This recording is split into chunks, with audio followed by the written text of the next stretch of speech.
এই জিনিসগুলো দেখাই দিই। কোনটা কি? এই তিনটা প্যাডেল আছে। তিনটা প্যাডেল কোন প্যাডেল বলো? এটা অ্যাক্সিলারেটর, হ্যাঁ এটা ব্রেক, হ্যাঁ, এটা ক্লাচ।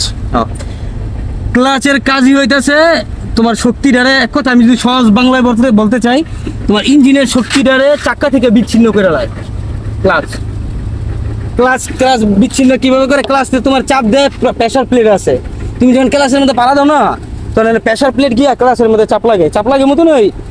এই তোমার ইঞ্জিনের লগেতে মানে চাক্কা এক সহজ বাংলা বলতে গেলে চাক্কার লগে ইঞ্জিনের লগে সম্পর্ক আলাদা হয়ে যায়।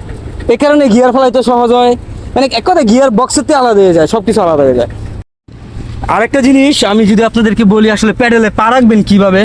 প্যাডেলে পা হইব এই যে, দাও তুমি পা দাও, এই যে আমি হাত রাখছি, দাও কিছু তো লাগুক, ব্যাস। এই যে এই আঙুল নিচে নামো, এই আঙুল আর প্যাডেলের মাথা এক সমান হবে। ওইটাও সেম, সেম। রাখো, হ্যাঁ আরেকটু, হ্যাঁ সেম হবে। এই জায়গায় যদি হয় তাহলে কি হইতেছে, তোমার আঙুল প্লাস তোমার এই যে পায়ের এই জায়গাটা শক্ত জায়গা না, দুটোটাই কিন্তু পড়তেছে না।